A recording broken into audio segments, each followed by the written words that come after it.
Welcome to House Dad Life, a little bit of DIY and home gardening for everybody out there. Today we're going to talk about onions and why you should grow them from seed, as well as the setup that's currently working for me and what I like. So first off, why grow these things from seed?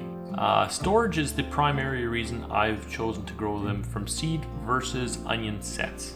I find they store about twice, maybe 3 times as long if you grow your onions from seeds versus buying your onions, like the little bulbs kind of thing, from the store. Seeds are cheap. You can buy them online. I recommend getting the coated seeds. That's kind of what I've used. You can see the remnant of one of the blue coated seeds left over on the stalk over here. Now, if it's your first time to the channel and you like the content that you see, don't forget to subscribe, thumbs it up, leave a comment down below letting me know you subscribed or any other comments. I do my best to try to get back to everybody. As far as starting these things out from seed, it's not that difficult at all. I use the paper towel method, and I'll throw a video link up in the top. Once you have your onions going, as soon as you've got a little bit of a green sprig on it, you can go ahead and plant them in your standard potting mix and put them into little peat cups or perlite cups, whatever your growing media of choice is. Here you can see my flats, and mine are doing quite well. These have been trimmed a few times already, and in fact that's what we're going to be doing today. So that is one of the things that you need to do. Now, what's a little bit different with onions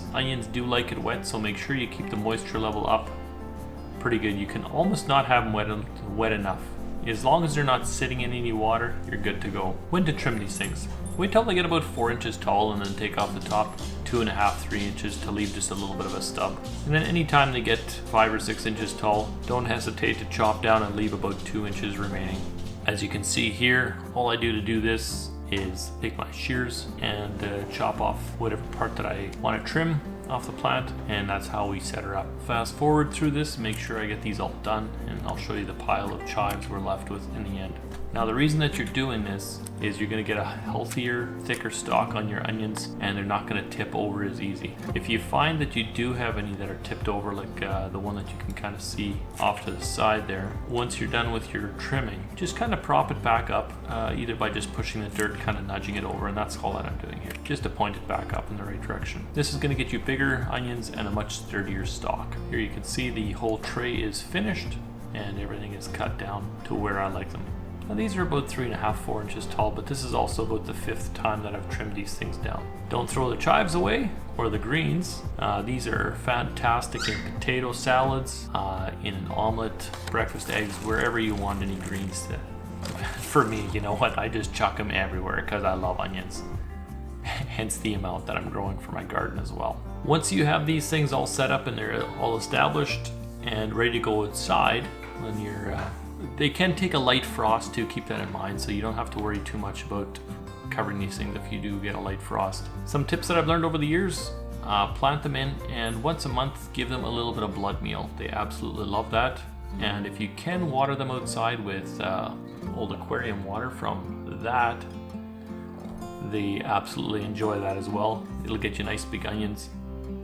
Then at the end of the season, when you're done with your onions, if they haven't dried off properly for you, the stalks are still green, just take and bend them, snap them, and you can do this just by walking through the garden and kind of just pushing them flat with your shoe, and then wait till that's dried off. Once that's dried off, pull them out, and you can hang them right side up and wait till that's nicely browned off till you have a nice hard exterior on them, and then the roots have dried up as well. Shake all the dirt off.